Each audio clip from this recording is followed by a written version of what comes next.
What's up, everybody? Okay, we're in the madness. We're thick in the things of madness, and I actually got to call some March Madness games. My first NCAA women's tournament. It's been fun. I got to call the UConn games. Can I get a 5 spots? I got to have fun with the alumni. It was a great time. Shouts to Beth Mowens and Holly Rowe. I was on the call with some legends, and the march still continues. So that's all I have for the welcome, because that's what everybody's talking about, the madness of March. And on the women's side, actually, I do want to say something. Let me welcome in the Two Lit crew real quick. I got my sister, Nicole Young, my snooker booker, which is my mom, Renee Montgomery, and my VP, my manager, my right-hand man, and Paul Garino. And so a lot of people were asking me, why does the women's tournament not have as much upsets as the men? And I thought that was a good question because, in March Madness, we saw the first day on the first or second day in the men's side, a 15 beat a number 2 seed. A number 1 seed went down. I think the number 1 seed was The Ohio State University, which is the yeah. And so my family is from Ohio. So that's a big blow to them, I'm sure. But people were asking me, like, why it was chalk. It was all chalk on the women's side. It was a close game between Troy and Texas A&M. Like a really close game, a close game that could have been historic. And I was on the call for that one. And that's pretty much the closest that the women's side has gotten. There's never been a 15 seed beat a 2 seed in the women's game. The 15 seeds are 0 and 106 games. That's a fact. So it's just never happened in the women's game. Why is it that the women's game doesn't get as many upsets? Do any of you all have any guesses? I'm gonna start with you, Paul. Like, why do you think the women's game doesn't have as much like upset as the men's March Madness? Well, actually, now there has been a few upsets, but No, I but think on a regular, like we had the first yeah, 3 days was all chalk. And if people don't know what all chalk means, the first 3 days, the higher seed in the women's bracket won every single time. yeah, every year when I fill out the brackets, obviously I analyze the men's one more, and then I just pick the women's one, and I do better on the women's one because you just pick all the favorites. Maybe I don't know. I think it's maybe just a level of like actual like there's more elite D1 schools in the men's and the women's. Yeah. I mean, that's a thought. What do you think? Like, do you have a thought process, Snooka Booka? Well, it goes back to that Title IX stuff that I'm always talking about. And it's because the women of the elite schools are spending the money on their teams more so than the lower level teams. And so they have a lot more to put into the women's basketball game. And so some of the smaller schools kind of get shut out with some of the money, which kind of can impact the game when you're not getting the same practice facilities, if you're not getting the same type of things that they're giving to the men, then naturally the women's teams will not perform as well as the men's if they're not getting the same money. So that's just my thoughts on it, and that's why the big schools like UConn's and the Tennessees or whatever, they have big women's programs that get big donors, and they have big dollars that they put into those programs. And the lesser schools is very, very hard, even for recruitment purposes. You can see that even in the play that the smaller schools usually don't have those bigs that they need to be able to compete with the elite teams, because the True. bigs are going to where the money is. Snook said Title IX, Shotty. What's good, Cole? What you thinking? I think mom just said it all. I mean, I think that's 100% what it is. It's the recruitment process, the amount of scholarships that are going around, the amount, like mom said, everybody's fighting for that upper echelon, and then it just kind of trickles down for there. And so once you get to a certain point, some schools even know, like, if you want to come here, you just want a basketball experience and you want to be able to go to school. It's not that some of them schools, they know they're not going there to actually be in the number one, top 8, top 16 playing. That's just the way it is. And then it comes back to mentality too. And Renee, you've talked about this a lot. Women's mentality about the game changes too, because guys, they don't care what school they go to. If they think they bad, they bad. And they're going to play and they think they can beat you on any given day. Where women, they have a little bit more feelings involved in it, and they might feel a little not up to the competition level as guys do. Yeah. No, But what about, I what's the scholarships for women? Like, how many do they get? Because I know like all D1 men's, they get like pretty much 12 full rides, I think. I wonder if it's the same for all women's program. Maybe D1. I think probably where you'll start to see a discrepancy, maybe D2s and lower. But I would hope. I don't know the answer to that, but I hope that women get 12 D1 scholarships.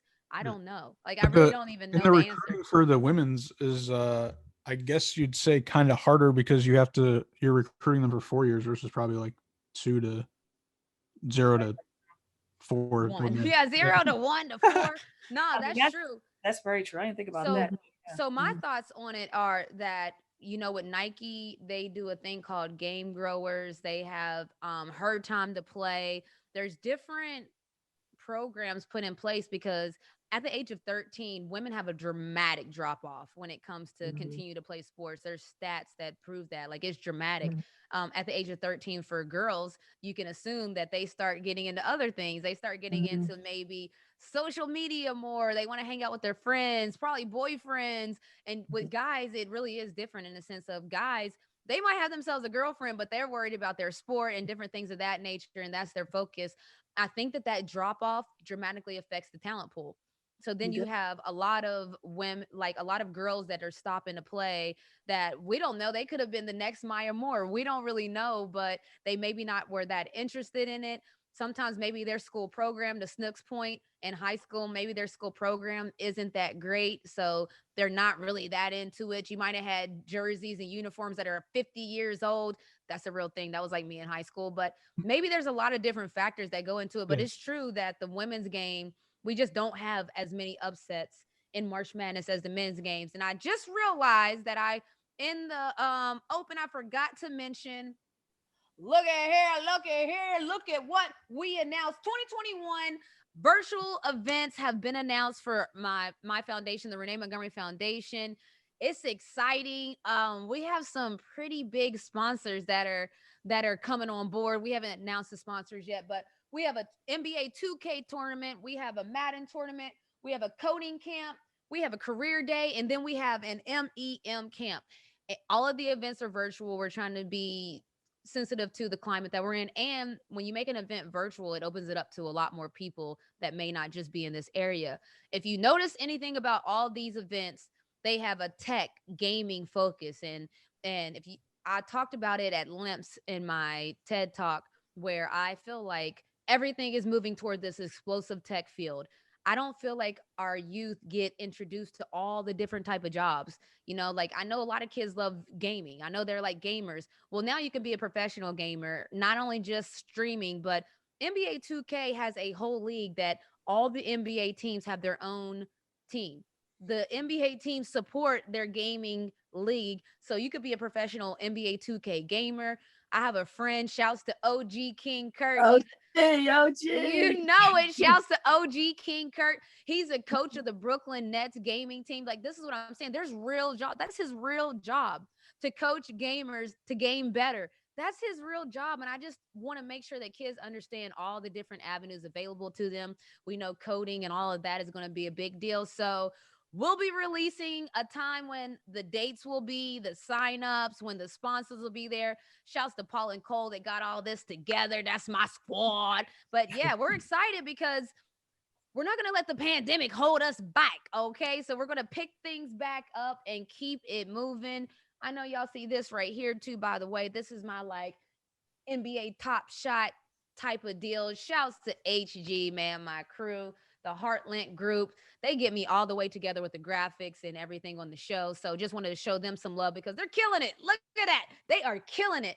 All right. All right. So now let's move into the scoreboard where we talk about sports and business because I love when sports is doing business. Sports is big business. I love to hear all about it. VP, what do you have for us this week?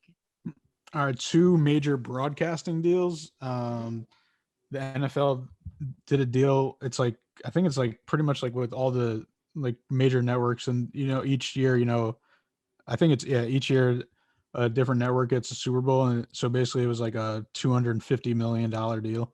Some Woo. crazy amounts, obviously, with NFL. And then one that I just seen today is pretty interesting. Like European Soccer Series A. Mm-hmm. Um, CBS got the broadcasting for US rights, so that's kind of interesting to see. Like, I mean, I don't even really know how to watch European soccer, so I don't know. I'm assuming more people are going to watch US soccer. I meant Well, US people are going to watch.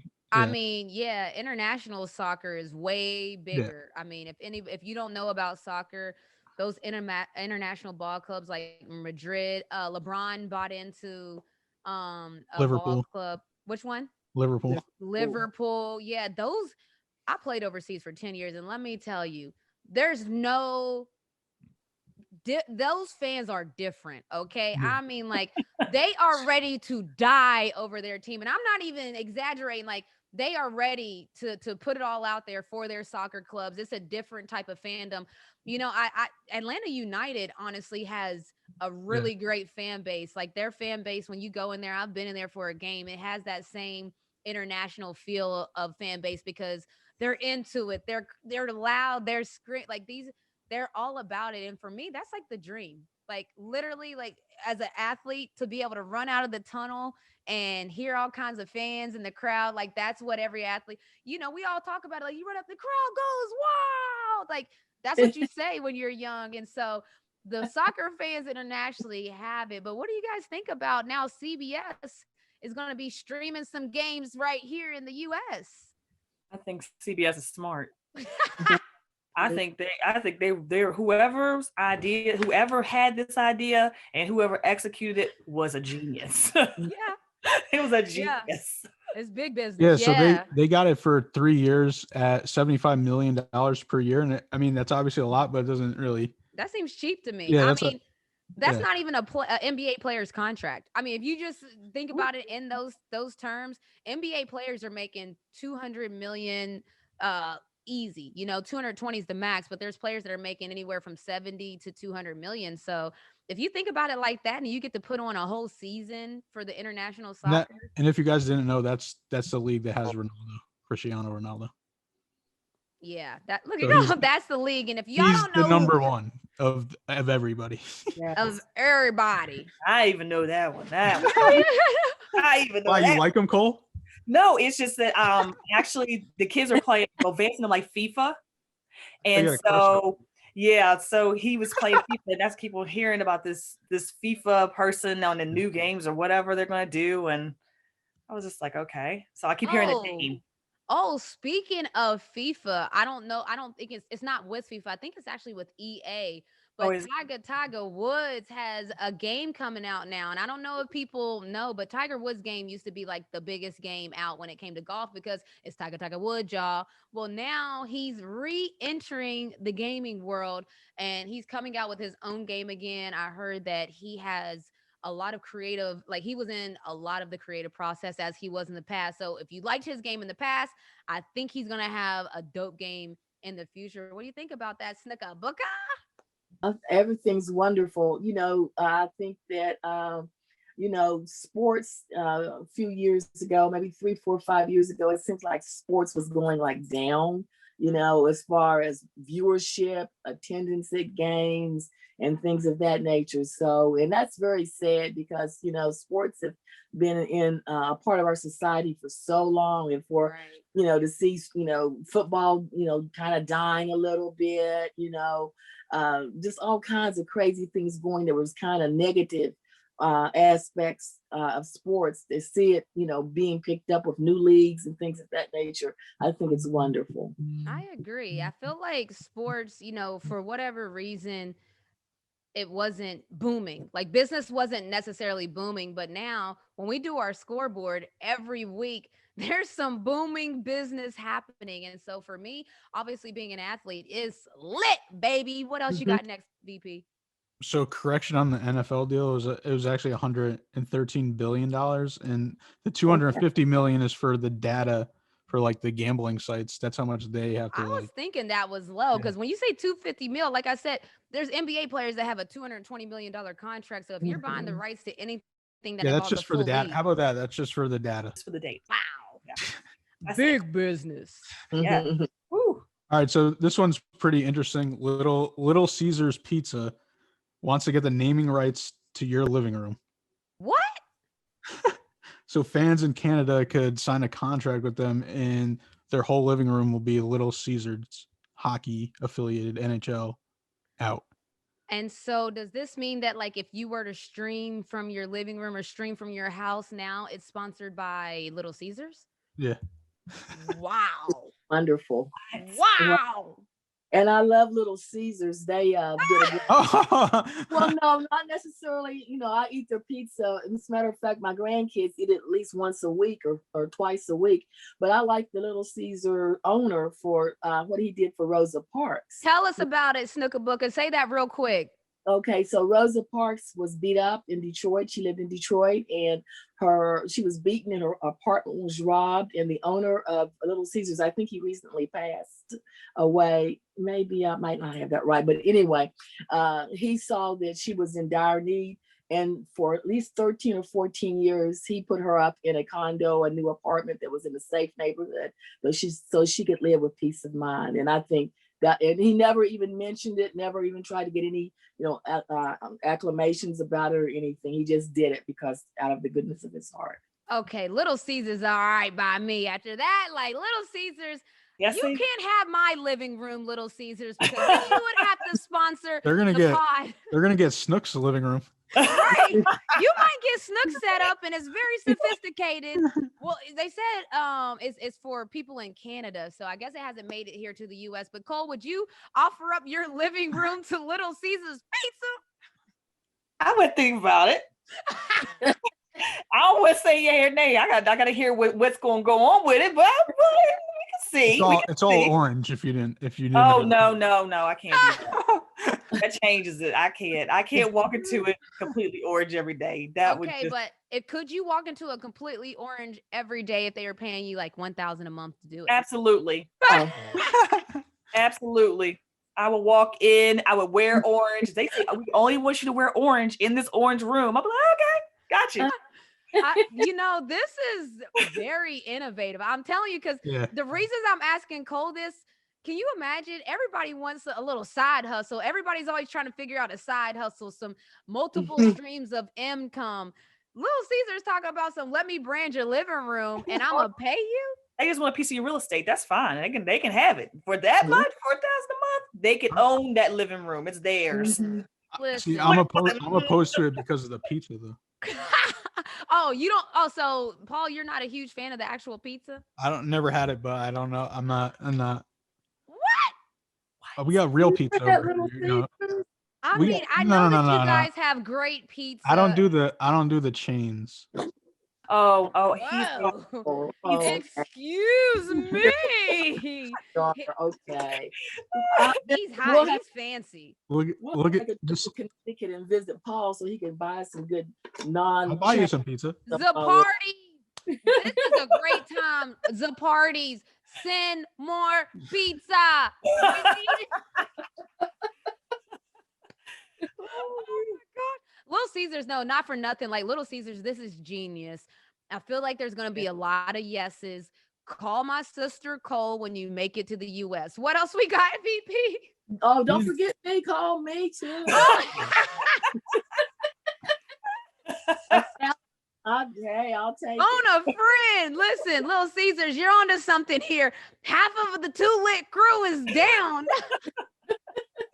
Yeah, that reminds me, we gotta start doing distant dining again. Yeah, we gotta bring back distant dining. We can't let the mail system.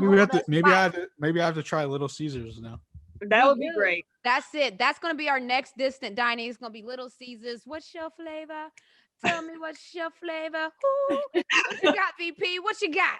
All right, the last one. Save the best for last because I know you're gonna want to do it after.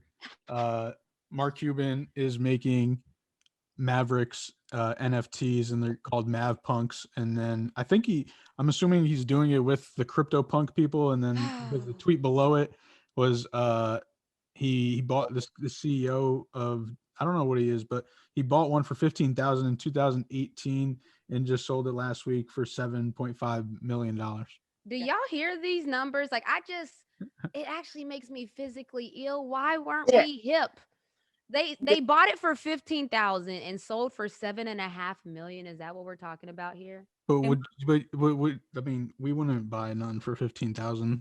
But that's Well, the problem, though. That's what I think is the who could have problem. afforded to buy it at 15,000 to begin with, you know? Let me ask you a question. Is this the same? Mark Cuban's the one who actually is doing he has an NFT gallery, doesn't he? He Yeah, started like he's doing a bunch of stuff. yeah, Because I he's the remember one he's the one that I found out when they were selling the tweets too.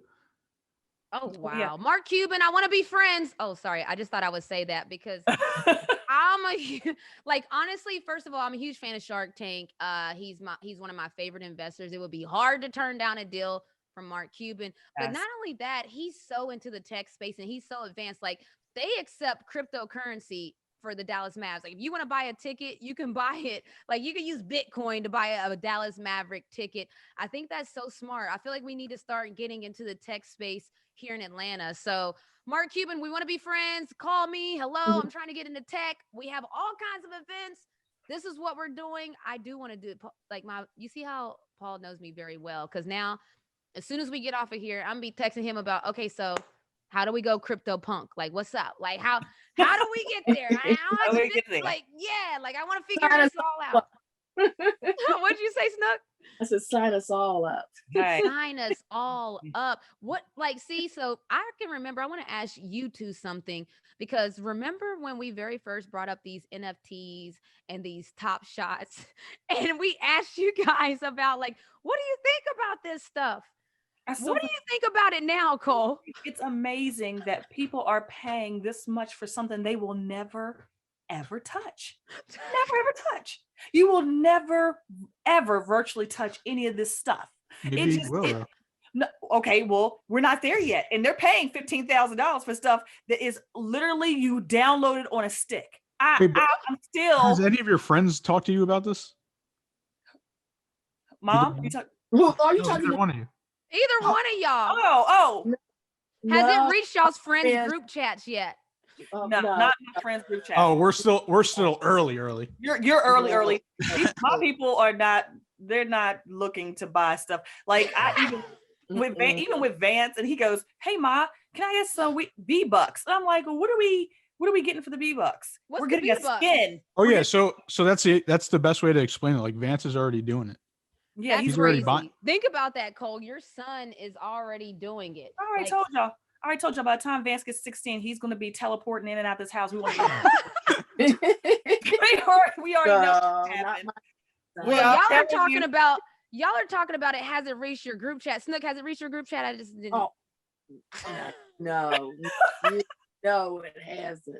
Look, So and I got a whole.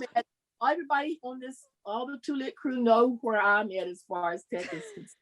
And I'm way above many of the people in my group. So you could just imagine.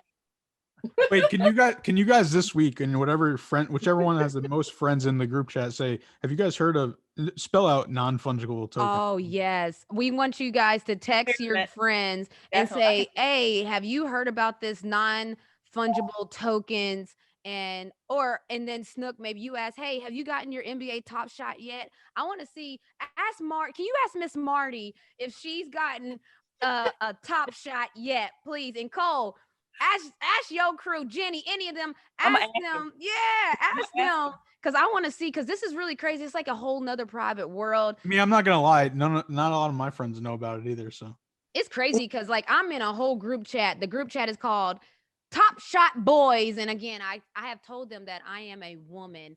They have not changed the chat yet, but I entered the Top Shot Boys chat, and it's crazy because it's like, it really is. It's a whole other world. Like, it's crazy. Y'all better get into it. We're trying to let you get into it. We're going to open up some packs later today. Get into it. All right. That's what you guys. And your aunties as well. Oh my goodness. They will be funny. I almost want to video chat my aunties and ask them that live, so you guys can see that they are going to ask me if I'm feeling okay. Probably. Let's get them on next week. Let's do it, Snooker Booker. We got to coordinate to get Auntie and them on, because this is going to be great. Oh, I'm already excited. I already wanted them on there, and this is great.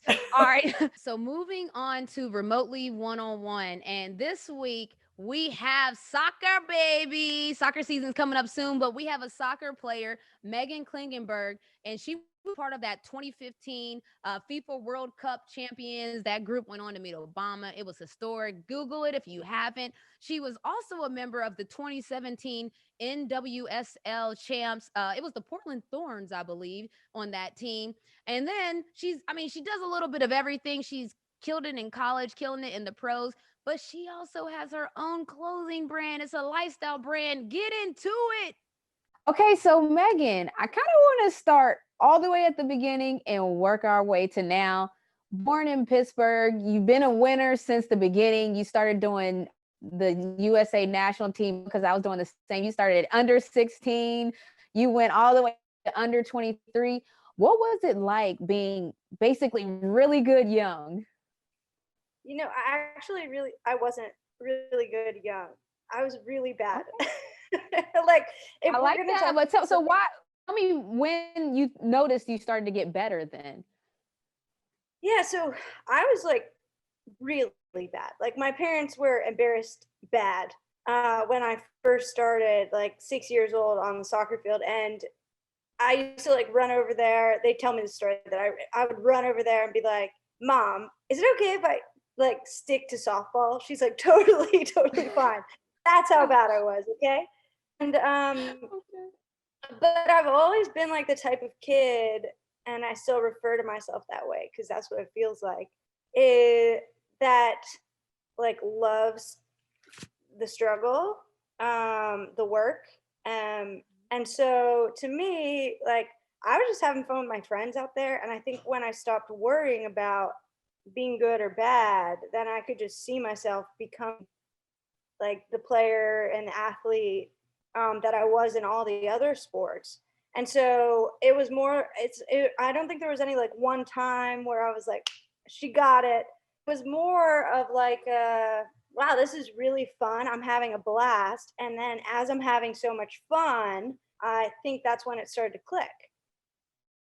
I like that. So if that equates to you having fun, you were having a blast in high school, and then you were having so much fun that you got a scholarship to UNC. What was that like? Because that's a big major school, and so that's for me. I came from West Virginia and I made it to UConn. So for me to get to that big platform, it was a big deal. What was that like for you?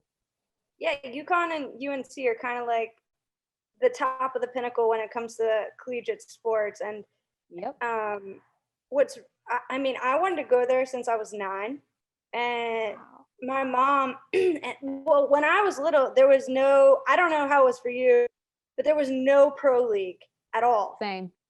Yeah, exactly. So college was kind of like the pinnacle of what you could do. And Yeah. I knew that UNC was the best. And my used to take these spontaneous trips, and she would just pull me out of school on a Friday, and we'd head out to the mountains or do something fun. And this one time we decided to go to in North Carolina. And so we drove down, and on a Friday night at 7 p.m., UNC was playing against, I have no idea who, but we stopped and we watched them, and they were literally running circles around every single woman on that field, and I was inspired by it. And then I knew that I wanted to go there. And then when it came time to choose a college, it was a no-brainer. That is the place that I wanted to go and wanted to be. And I knew how competitive it was, and that fit my personality perfectly. And it was honestly one of the best choices I could have ever made in my life, personally and professionally. I agree. I agree the exact same with UConn. And so you went there, you made a splash. I mean, you were named to the freshman All-American ACC. And by the time you left there, you were named first team All ACC, got a gazillion academic award, and then you move on. And tell me about that, because we talked about it was the same for me. When you were younger, there wasn't really a league to go to. Now there's an idea you can play professionally. What was that transition like? Yeah, it's a huge jump. It's a big jump between level, and at this point it was the WPS. And so I got drafted into the WPS, and I went down to Florida, and I jumped I thought it was going to be exactly like UNC, and I'm yelling at everybody, and I'm telling them what to do, and I'm acting like a little chump. And turns out the veterans didn't like that very much. And so it was actually a really hard transition for me because Anson, my coach at UNC, encouraged freshmen, sophomores, doesn't matter who you are, to speak and like own your place and compete. And because you did your whole career there, correct? Like you started the whole time. yeah, exactly. but it wasn't easy. Like if you were bad at practice, he would just be like, you're on bench, and then he'd put in somebody that did better at practice. So everything mattered. And so I took it really seriously every single practice in the pros, and I wanted to win, and so that's why I would direct and do all of these things. So I needed to learn a little bit of interpersonal like skills, which hopefully, I've come closer to mastering now.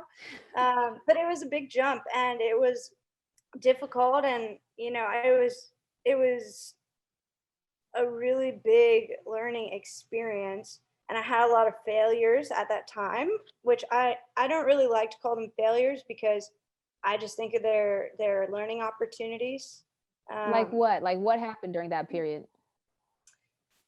Well, that is a much longer story, and we need to have a totally separate podcast for that. But give me the cliff notes, like abbreviated. Just give me the quick hitters for the cliff notes version. I'll give you the cliff notes. So the owner was like a bit crazy, like there's no other word for it, and he did not like certain people and liked other people, and there was these two groups of people that he kind of like treated really well or kind of didn't treat well. And so I was in that group that wasn't treated well, got traded away first in my very first season, got traded and then went into Boston and had to start over with a brand new team mid-season. So there was never was able to break into the startup down in West Palm Beach. So that was really difficult for me, not being able to connect with my teammates, connect with the owners, and then on top of that, not be able to put in the type of performances that I wanted to put in. So then up to Boston, it was actually a blessing because it allowed me to have this fresh start to kind of replay my rookie season, and it turned out very differently. Okay, so as I told you, Meg is amazing. I already knew that. Now you know that. But the NWSL League, it's like opening week is in a week. Opening night is in a week. VP, give us the rundown. Yeah, so April 9th, the Thorns that Megan plays for is playing Kansas City, and Kansas City is owned by Patrick Mahomes' fiance, or part owned. And then also opening night, Chicago. Shouts to Brittany Matthews. Let's say her name. Come on, you can't play me like that. I'm just kidding. Come on, can I ad lib? Hello. Chicago Red Stars opening night also Chicago Red Stars versus Houston Dash. Chicago Red Stars part owned by Sarah Spain. Sarah! A few weeks ago, and James Harden last year, I think it was last year, 2019, bought part of the Houston Dash team. That's pretty lit, by the way. I didn't know it. The NWSL has so many like celebrity high A-list owners.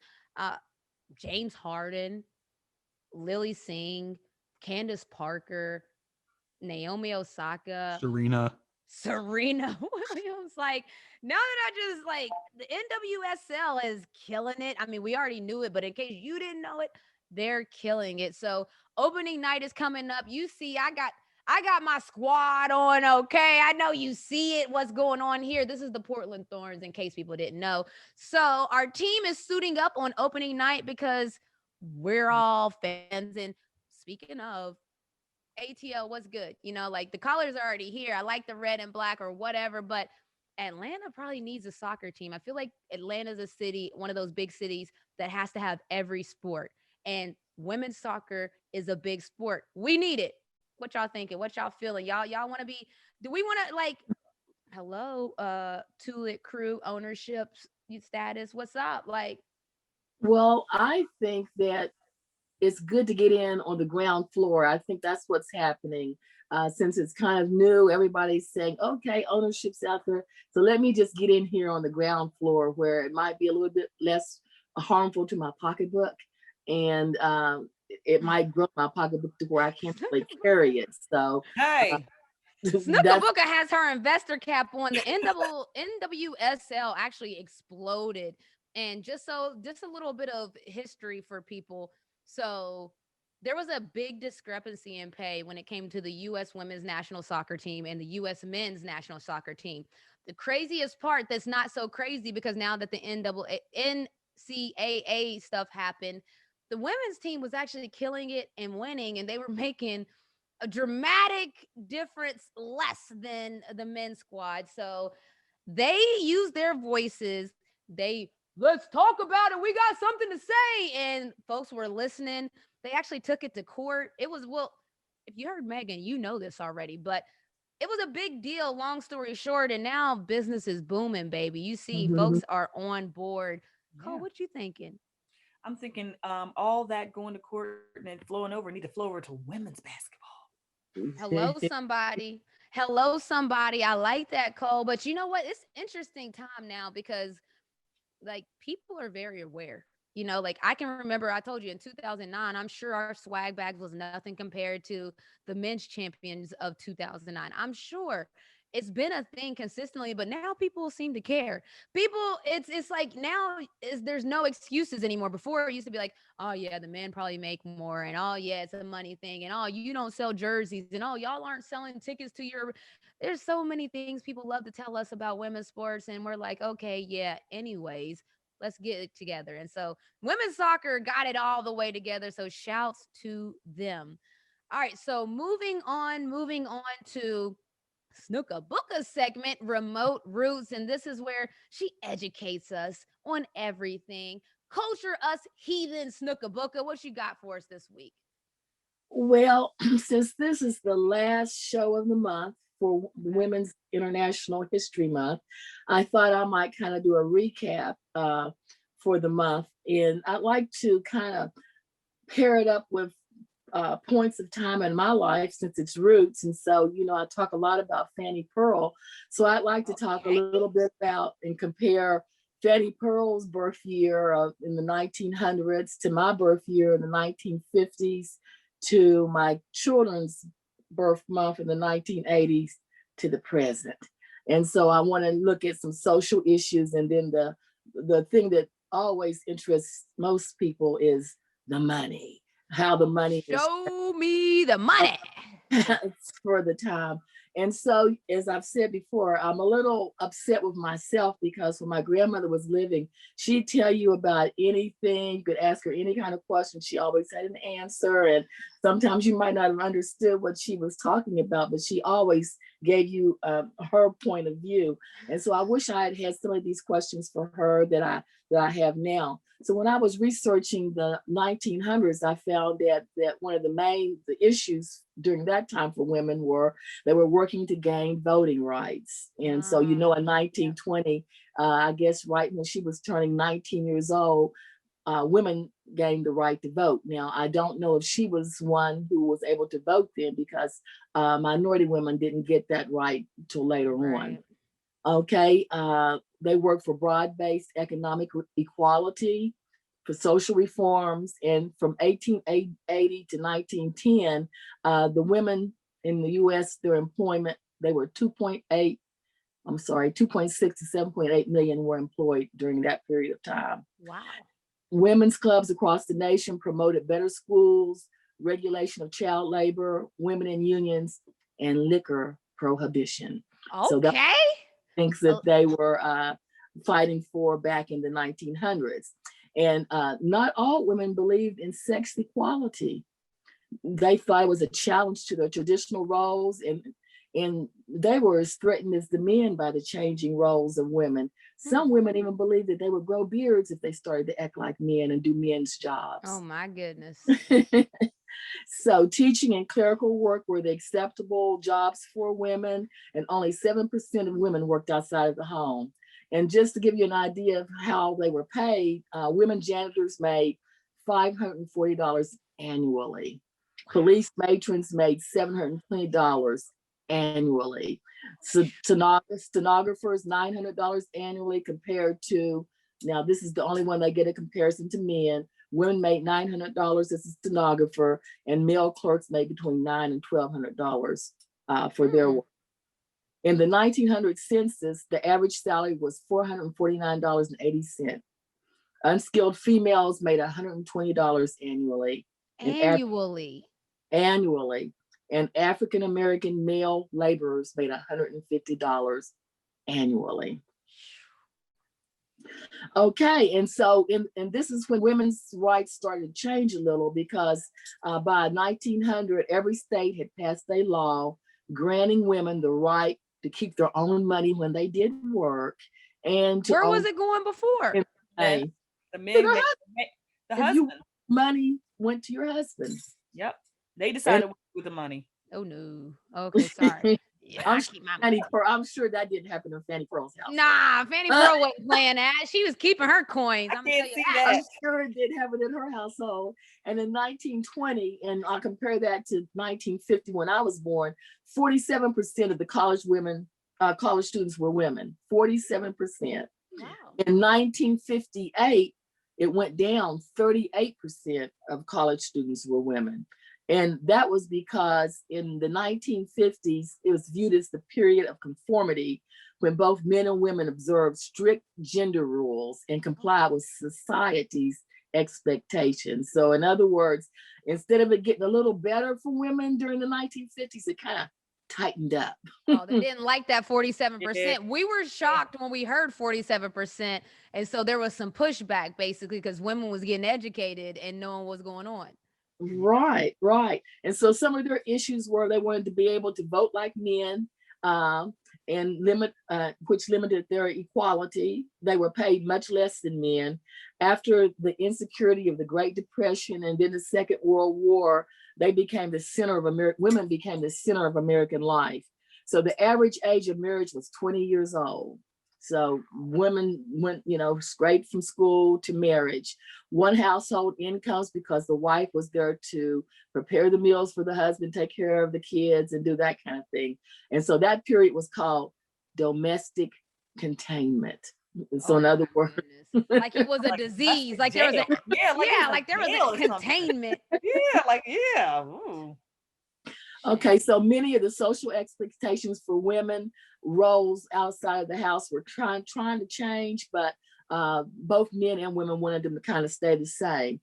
In the 1960s, women's rights movements challenged many of the traditional notions of motherhood and marriage. In other words, women wanted to control their own bodies and how they were treated in their particular marriages. And that sounds like a lot like 2021. Mm-hmm. Okay, so a growing group of women spoke out about inequality, injustice. And so that was kind of the beginning of the civil rights movement, where people started really paying attention to what was going on with different races in this country. In 1953, the U.S. Supreme Court had its first, in 1953, the first woman underwent astronaut training. The first woman in 1953.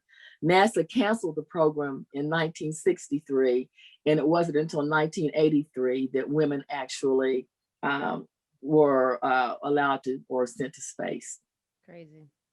Okay, so let's go to the salary real quick. In 1950, the secretary, the main jobs for women were secretary, bank teller, clerical workers, sales clerk, private household workers, and teachers. And you can just see how it's not changing that much from 1900 to 1950, pretty much the same kind of jobs. Yeah. In 2010, the top 5 jobs, now that was the 1950 top jobs. In 2010, the top 5 jobs were secretary was number 1, cashier, elementary and middle school teacher, followed by nurse and nursing aide. So they're all kind of caring professions. Women's professions did not change in 30 years. Wow. 1957, white males made $4,396 a year. Female whites made $2,240 a year. Non-white males made $2,436 a year. And non-white females made $1,019 a year. So in 1963, 10 years after I was born, the Equal Pay Act came into existence.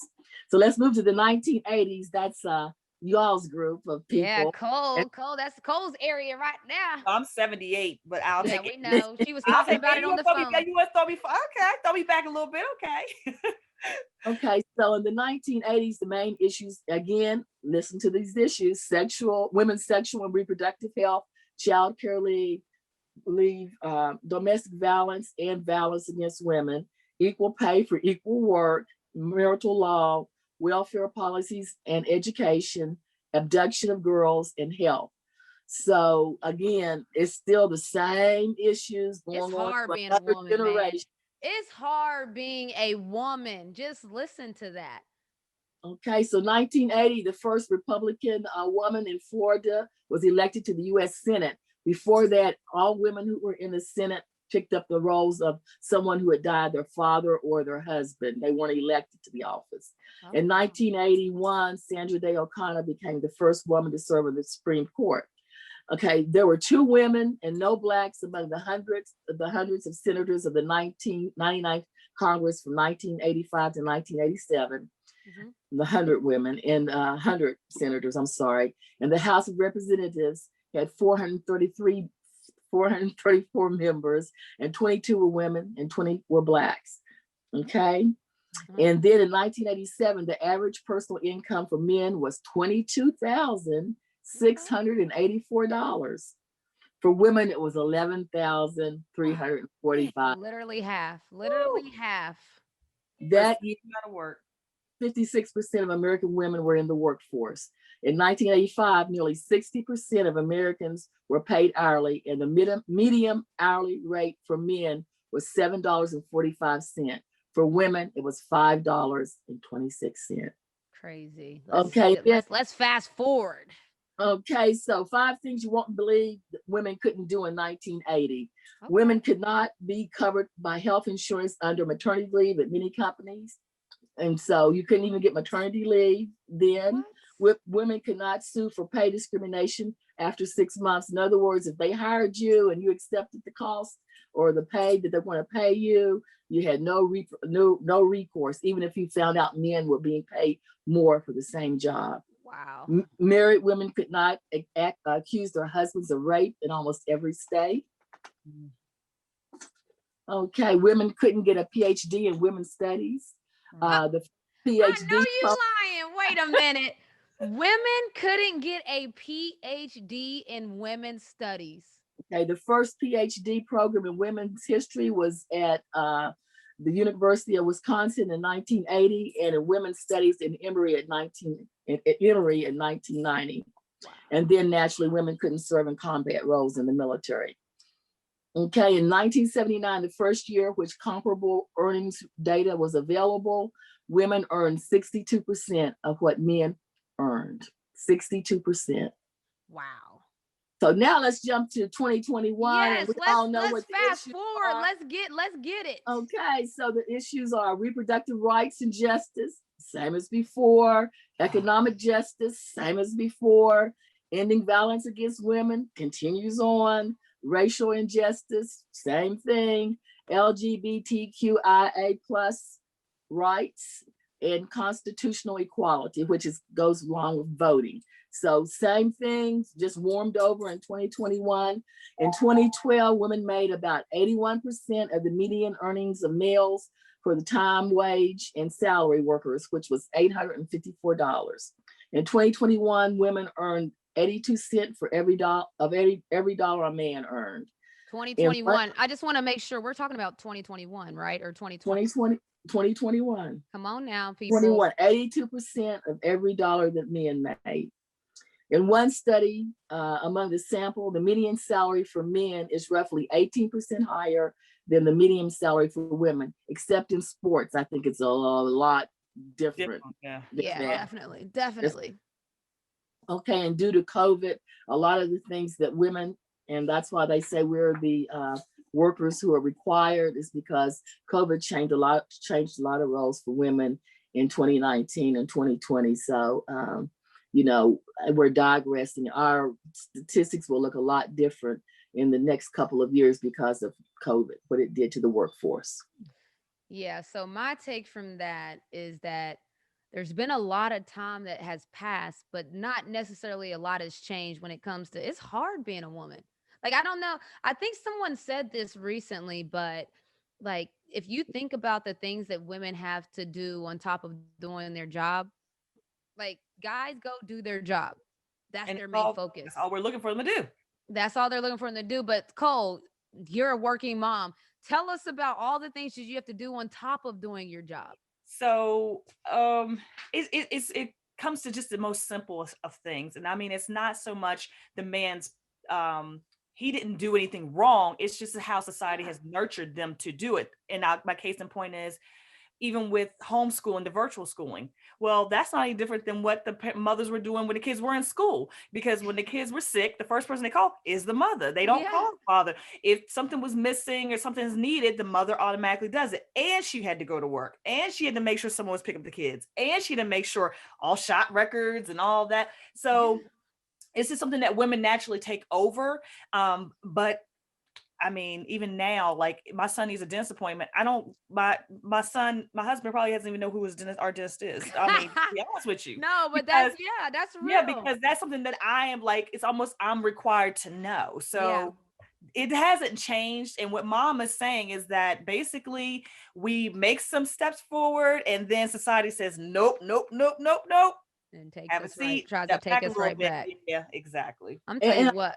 Goes down to that men are still in control. So as long as men are the majority of the CEOs, the majority of the people in the legislature, the majority of people who have the managerial and the professional jobs, they hold the key to opening up everything. And I think, a lot of eyes have been opened, and a lot of companies now are trying to at least kind of level the playing field, but there's still a lot of work that needs to be done. Absolutely. Still a lot of work that needs to be done. I'm going to tell you right now, the women, this movement that's happening right now, there ain't no pulling back. Like, there's no pulling back. And even hearing you say that women couldn't get a PhD in women's studies, it's kind of like what's happening right now with the reproductive debate.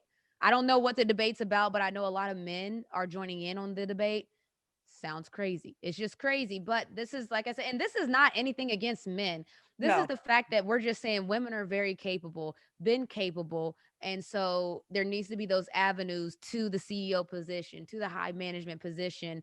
We got to get there. That's all it is. But I like it, Snookabuka. Thank you for educating us. We're no longer heathens. All right. Moving on. Y'all know we love to give out love. We're about to show some love on Remote Roses. So for remote Roses this week, we have Penny Guevara. Yes. Let's go. And Penny is going to be giving out roses. We like to show love, but before we show love, I want to find out a little bit about Penny. So Penny, I know that you've been involved in sports since you were young. You played in middle school, your freshman year of high school. You were the point guard. And then you went on to be a coach. Now, I've said a lot in my life that I ain't doing it. I can't coach because I don't have the patience, but you decided to take that and be brave. Tell me about what it was like to turn from player to coach. Oh man, first of all, it's exciting. It's nerve-wracking, of course. I never coached in my life. So I'm patient naturally. I'm a patient person, so it worked out pretty well. But to have all eyes on you, that's crazy. I don't know. I don't recommend it to anybody. You don't recommend it? No, but it was fun. I learned so much. Communication, leadership. That part. You become friends with the players and coaches. So it was pretty fun. No, I can agree. Just from the little bit of time that I've had being a vice president for the Dream, I agree. It's scary, but it's exciting all in one. Yes. But you do a lot of other things. You write, you edit for social media. You're an editor for The Next. Can you tell me about that? Yeah, well, you know Howard. I work with Howard at The Next. What up, Howard?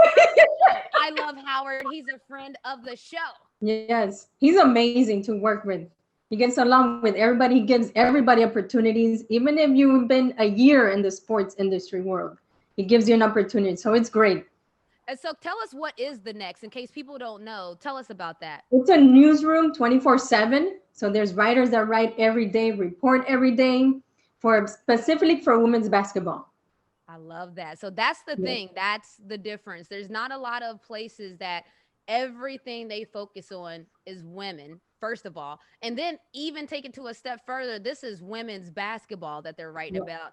You know, I love to see it. I love everything about it. I support it all the way. But that's not it. I'm telling you, Penny wears a lot of hats. Okay. So you also are supervisor at the YMCA, and I sit on the board at one of the YMCAs here in Atlanta, the Andrew Young and Family YMCA.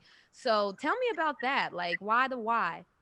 Why the why? Because I love working with kids as a coach. I do everything. Now we're doing refereeing the games, which is something new once again. Oh my God, they've been going off on you. Players been going off on you on them calls. Yes, players, coaches, parents. Everything. I scorekeep the clock. So I do everything. It's customer service. I love working with kids. So it's perfectly.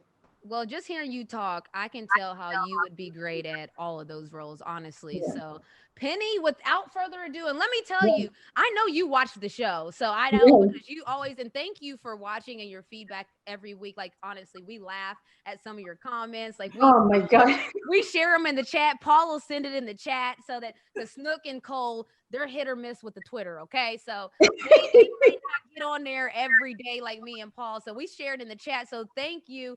You know that we take this serious. So I have to, VP, he's been a little stagnant lately. He's still at 4. Snook has 3.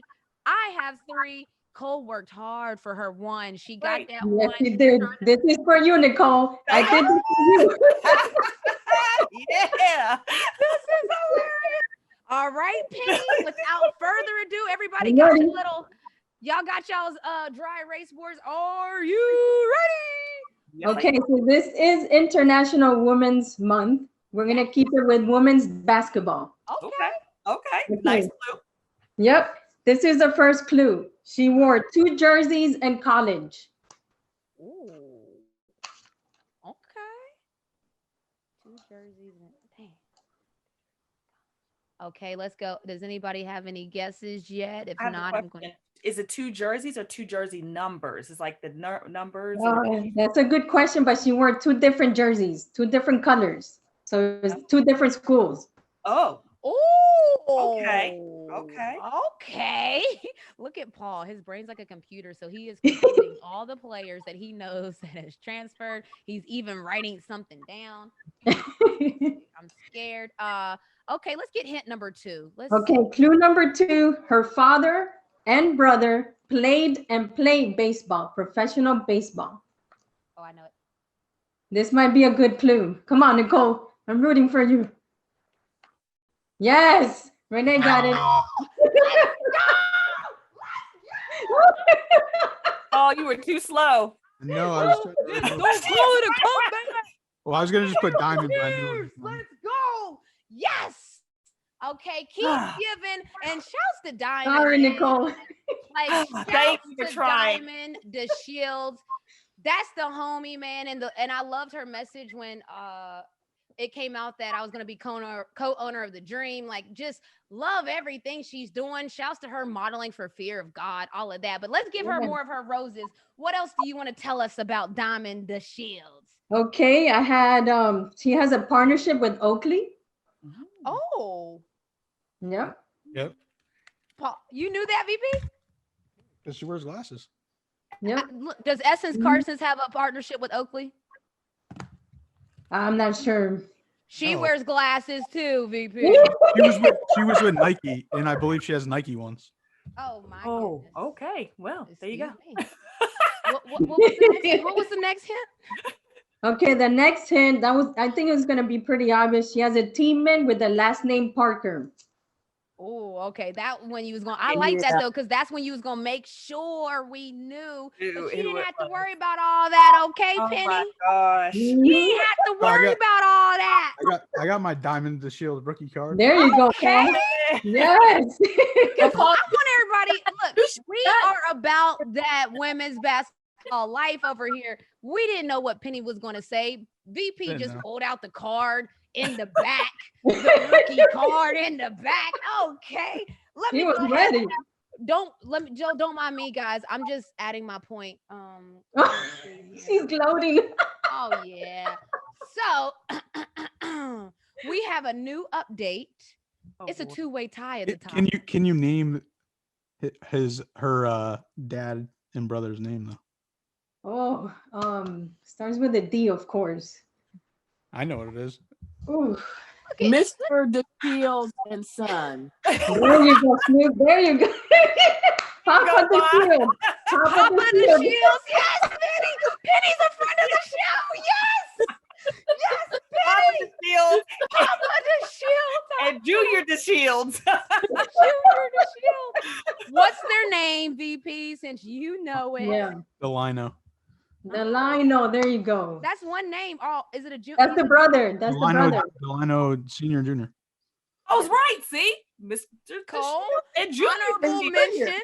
Honorable mention for Cole. I love it. So, in case everyone was wondering, we have a two-way tie at the top. Me and VP at Now 4. you don't have 4. Who don't have 4? You.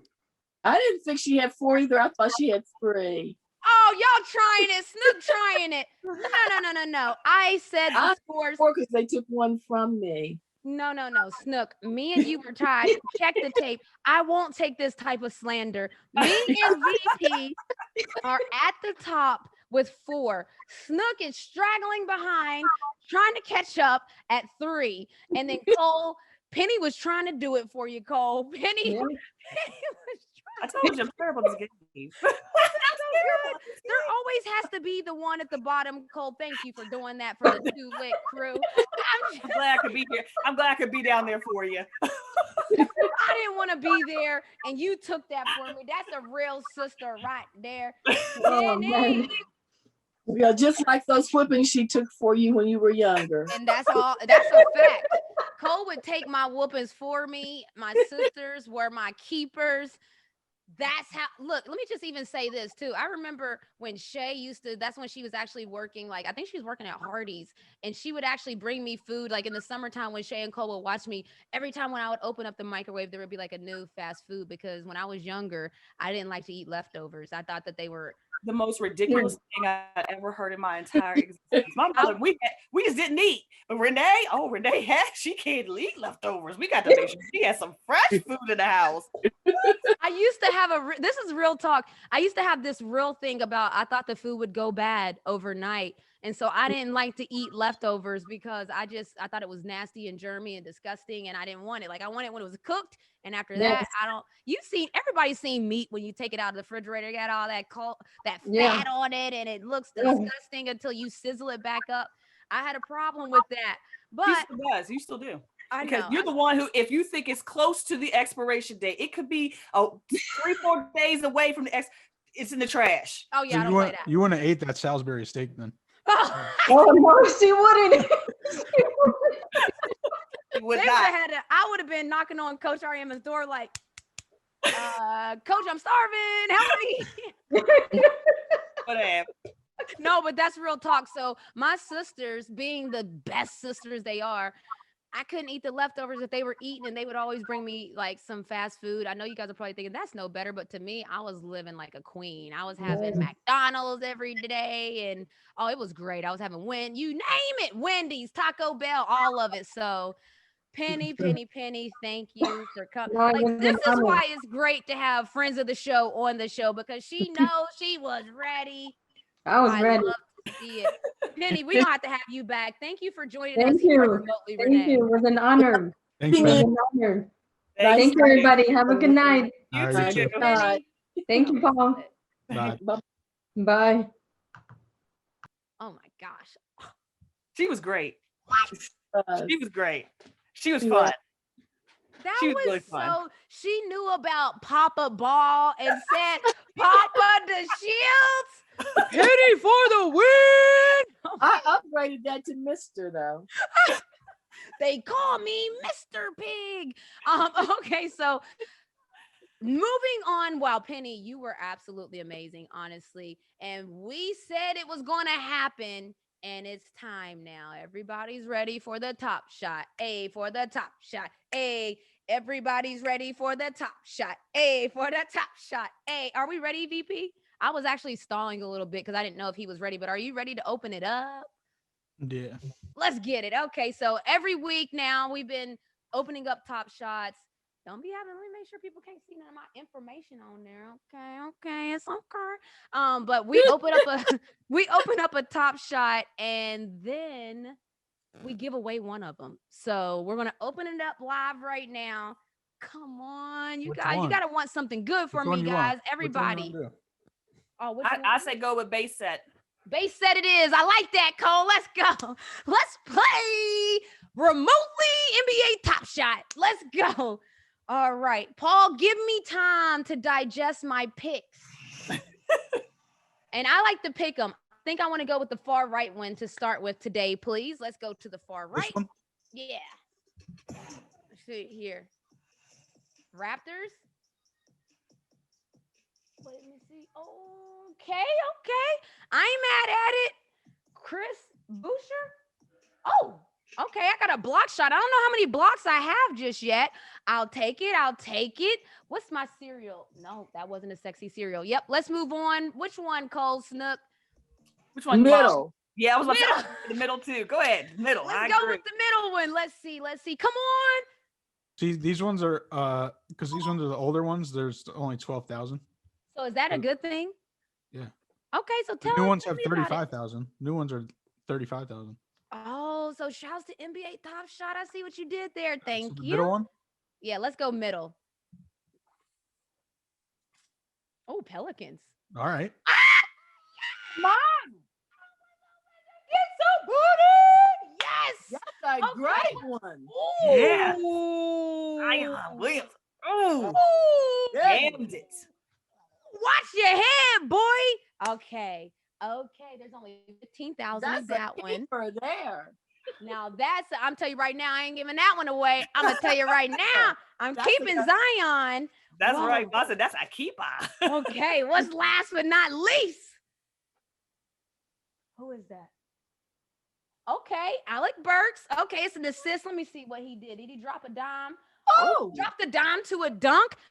All right. So if we had to choose everybody, which one are we giving away? Alec Burks. I would say Burks too.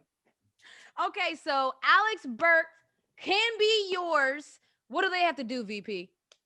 You know Follow what? the- Actually, we're gonna give away two. I'm gonna keep Zion and I'm gonna give the other two away. Okay. Yeah. So what do they have to do for that? follow the Instagram and subscribe.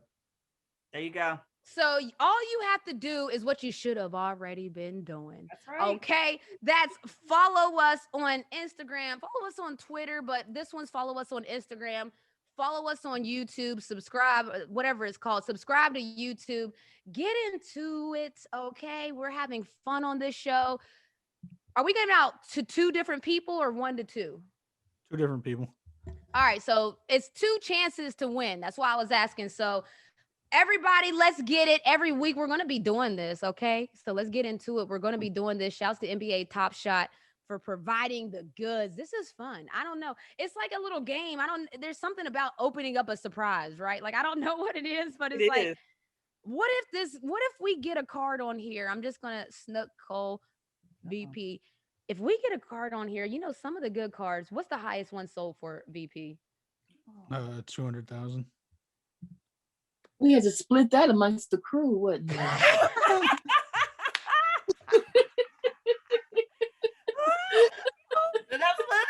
Nooka Booka said split it 4 ways, you heard? Yeah, no, for real. We're going to split it. Yeah, we're going to split it. I haven't even sold any. I just kind of been like hoarding them and just like putting them on the display. Like, so I like to I think the for sale page, I just like to display what I have. And so I put it for ridiculous numbers. The Zion one, the low asking price is 155. So that's the low asking price. So that's actually not bad. So at minimum, it's 150. You hold on to it and let him turn into what we know he's going to turn into. Mm-hmm. Ain't no telling. This is like trading cards, you guys. Top sale, somebody sold it for 4,000. What, Zion Williamson? Yeah. I'm trying to tell y'all. Look at Snook. Look at Snook. That's a good I tried to tell y'all this is a big business that we're involved in right now. Look, I think the group chats better perk up. better. Woo, that's serious. Oh my goodness. All right, you guys, listen, that's all we have for this week. Keep having fun with us. We're having fun here on Remotely Renee, where we connect while being remote. We're all in different locations, but we are family. Okay. You forgot What the about roots. roots? I wanted to do the outro and then come back. Yeah, we need an outtakes video for sure. Oh my gosh. I wanted to have a Renee, how are we supposed to know? You don't know our stuff half the time. How are we supposed to know that? but at least let it finish. Don't y'all know We let you TV? finish. You never cut until they say cut. We let you finish and then you stopped. I don't know what happened. Never heard you say cut. Thinking on we this are show. family. I know, but You you wanted never us to said sing? cut on this show. We never heard you say cut. So we know that you were supposed to say, we were going to say cut. Renee makes up rules as we go. So Okay, so we're family, as you can see. Catch us next week. All right.